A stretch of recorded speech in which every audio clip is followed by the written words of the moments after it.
karahagije mani kakarahagije kabisa wirirwa wirushye ahubwo iyo diru yimbwira urayimbwira none hasi cyangwa uninjiye mu bintu byo kugura ibibanza amba bya bindi byawe akosha umva ibibanza amazu yubatse maze kubona ko yego arinjiza ariko ibibanza nabyo kagitereka hariya ako nanjye ndumva nshaka kwimuka nkava muri iriya nzu nkajya muri mu yindi hari indi nzu nabonye nziza iruta iyo narindi ngomba kwimura mama n'umugore wanjye nkabajyana hari inzu nziza nabonye ewana ngomba kubajyanamo reka nzane imashini nkwereke kwanza ukuntu ibintu bimeze ubivuga unabireba urahita ubona neza ko ewana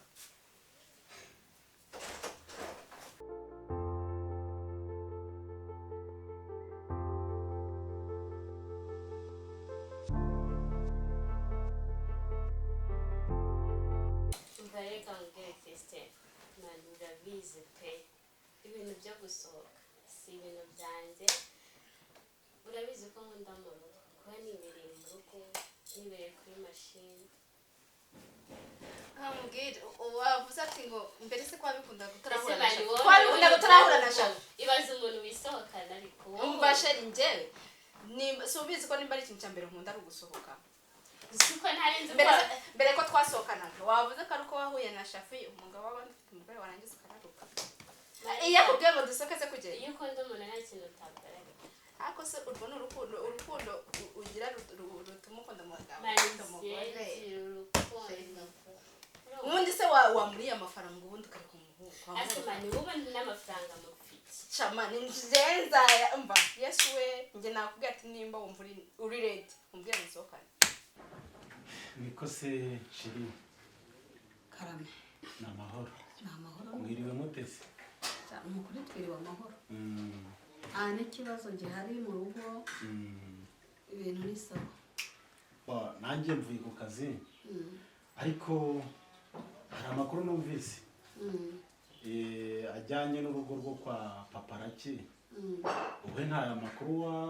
y'urugo rwabo wumvise uko bameze umuturanyi nabiyoberwa koko nari ngize ngo kandi nk'abadamu mukunda kumenya amakuru cyane kurusha abagabo reka nkubwire sheri uzi ukuntu ruriya rugo rumeze rurimo induru reka nkubwire njya nicara nkashima imana uburyo tuba tubanye mva urugo rwacu rurimo imana amen undi naze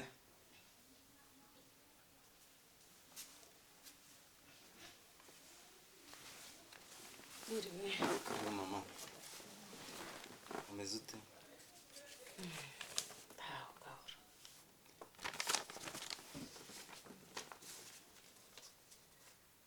Ndabona ari transfer baguhaye.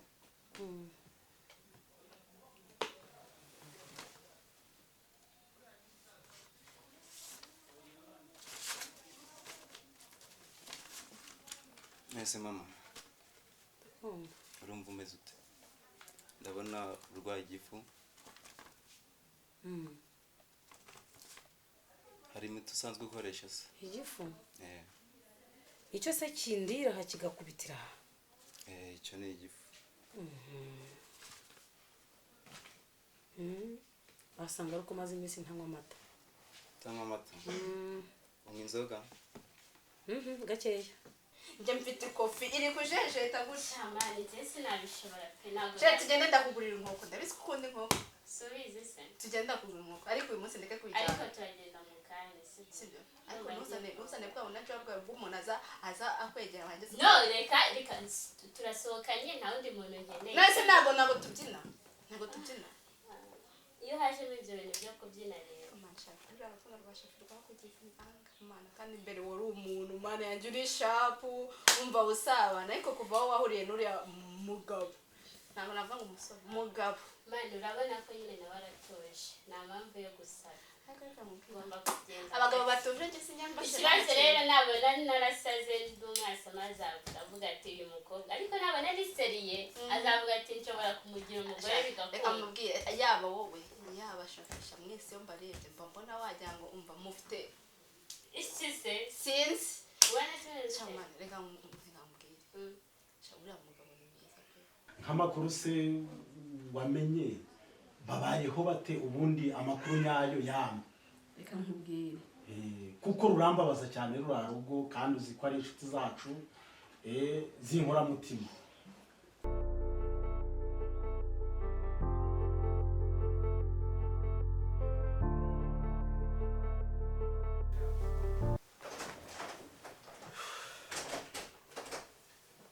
niko Shafi Yes, buriya waje ibi bintu ari byo ndimo uretse kujya mu rugo sanga neza bagiye kuhashyira badofite bamaze gukora ishushanyo imbonera dore nicyo kiri kubona iki ngiki ariko abaturage ntibabimenya rebaga nk'uko kitwa Bienveni twiganaga kari gafite amasoso maremare yenda kumera nk'uruhara niko nasanze rero gasigaye gakora ku karere tujya gusoma agacupa kandi kanganiriza ibintu by'ukuntu ari project y'akarere bashaka gukora imidugudu y'abaturage nahise mvuga na harimo akantu mbamubwire anyeretse ibi bintu byose dore ngiyi wana iyi ni site iyi n'indi noneho buretse gato urabona iriya iyi ndono ngenda ikeneye iyi pla imeze uko nguko reka nkwerekere rero ikintu ngiye gukora nahise mvuga nti abaturage bataramenya ibijya mbere ngende mbishyure hariya ngiye bwite umuntu havuka yego ntabwo bazangora hanyuma nyuma bazagaruka banyishyura nanjye gatubura niba mara kumenya ngo mugisha uzi ubwenge mani nicyo kintu ubura n'iki kintu ngukundira nimba ni nacyo kintu gituma gusa kugabura weretse ewana ndagashaka bivuze ngo rero ahantu ni heza nawe waba ufitemo ikibanza nta rugorana wenda sindenga kuri kariya muheretse aka ngaka ntabwo urumva neza icyo ushaka kumureba kimwifasha ndahari ku bwawe cyo gukundira so ubu rero nizeye ko ibi bintu mbere y'uko tubijyamo turabaza kwandurira ku kabazo kari iwawe so urakoze cyane sibyo reka ngende ndabona amasaha yegereje ngereyo ndebe ko biri n'amahoro dore ko ngero nkasanga byajagaraye reka ngende ibindi turaza kubivugana n'ibyo byo ndabigufasha mu ntugira ikibazo reka nkwereke rero ikintu tugiye gukora reka se kutakamara nabwo ngo ngiye no kuguha igicupa kimwe kijyana ariko ushakiriye mu cyiciro banza ubwire tudere ka agwamugani reka ngende noneho ariko okay negereza aho ngaho gatonze mpuzana okay sawa sawa hano umushyirire mu kirekire gakeya ku gakeya rero ntabwo ukwemerewe ku muntu urwaye igifu kabana bubu yewe ga dogiteri ese ubwo ngubwo imyaka mfite niyo kunywa iki amazi menshi hari litiro imwe n'igice kugeza kuri 2 ku munsi yego kose mama Shafi none se mfite ikibazo cy'iki nta mazi ngira mu mubiri igifu cyawe cyarangiritse cyane cyabaye iki urabona hari ubwoya buba inyuma y'igifu ubwoya karangiritse ku buryo urebye nabi wanatakaza n'ubuzima kubera iyo mpamvu y'icyo gifu yewe iwacu nta bantu bajya bapfa bakenyutse mwana wanjye ntabwo rero ayo mazi isa niyo azatuma ubwoya bumera ariko menya umukazana wanjye yarageze hano akakubwira ngo uzantegeke kunywa amazi oya ntabwo ari umukazana ariko iyo nariye ikijumba kikaniga nta mata ari hafi ndayasoma amata ugomba kuyanywa kuko hano biragaragara ko cyakurenze cyane rero hari ibyo ugomba gukurikiza ukabigira nk'umucyo urumva ukajya urira ku gihe amazi kurira ku gihe ubwo ni ryari na ryari cyane cyane ujye ufata breakfast ibyo ni ibiki ibiryo byoroheje ku break iki bya mu gitondo ibyo biryo n'ubwa mbere mbyumvise ibyo se babyita binyandikira aho ngaho ndabyereka umuhungu wanjye oya byose ibyo ukenera ibyo uvuze wari uvuze ibyo mvuze ibyo ngo babyita ibiki ngo babyita break breakfast ibiryo bya mu gitondo niko babyita yego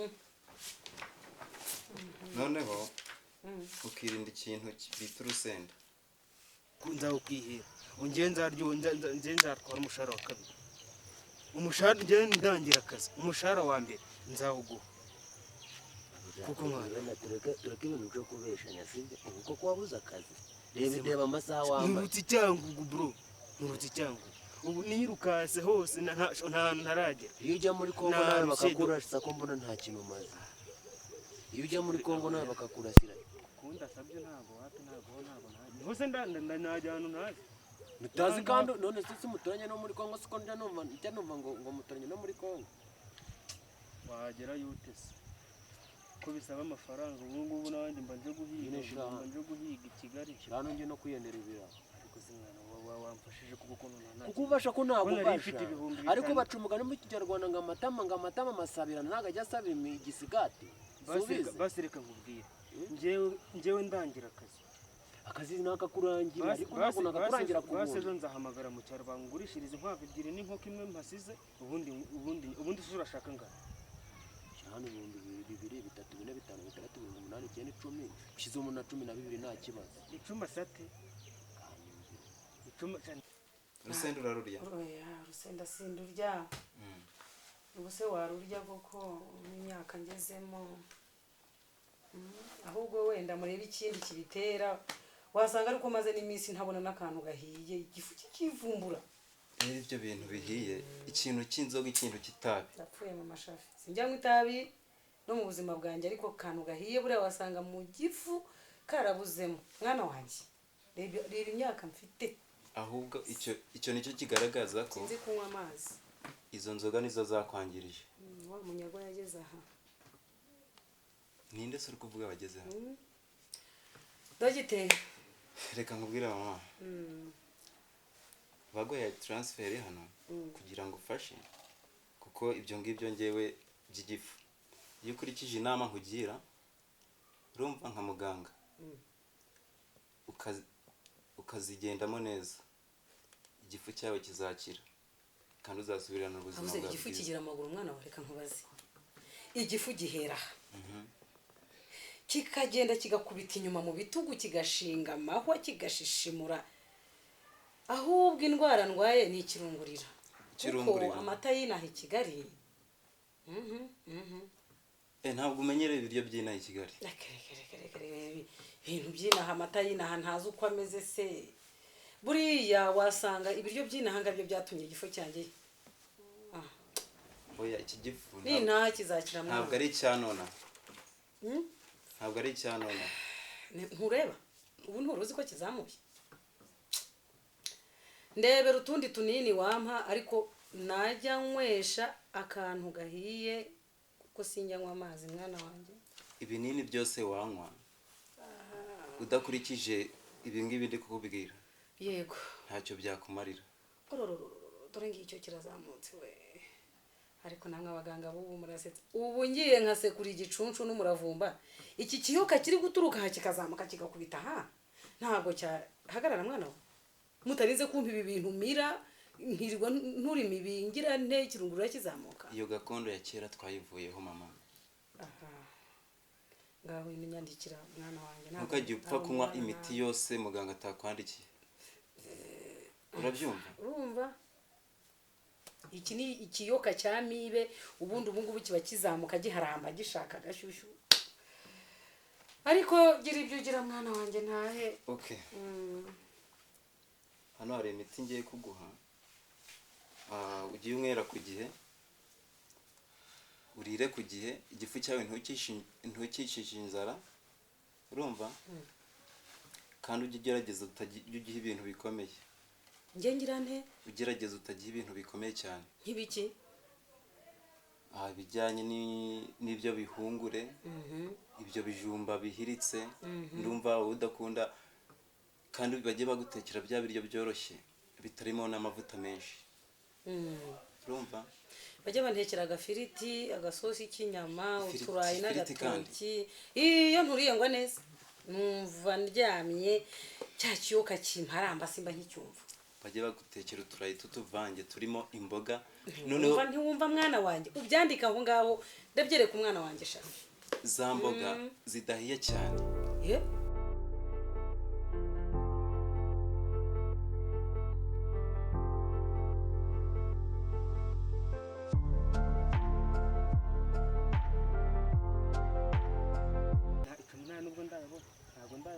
cyakora reka nkwereke njye nzagurisha inkwavu ebyiri mfite mu cyaro n'inkoko imwe ubundi nzahite nguha igihumbi. none se ubu tuzabona gute ko nta na telefone ngira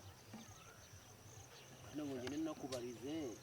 wenda ninakubarize ninagira nta nakabona nzakubwira nta telefone ngira nanjye nibwo nkiyizira i Kigali ndacyari muri uyu mujyi wa Kigali nawe uri mushyashya naba mujya ngo tuzahura gute hano nahiye none se urarara hehe nanjye nicyo kibazo mfite basi reka nkubwire ukuntu tugiye kubigenza sibyo n'ubundi urabona burije sibyo ihangane byibura basi uncumbiki ijoro rimwe mu gitondo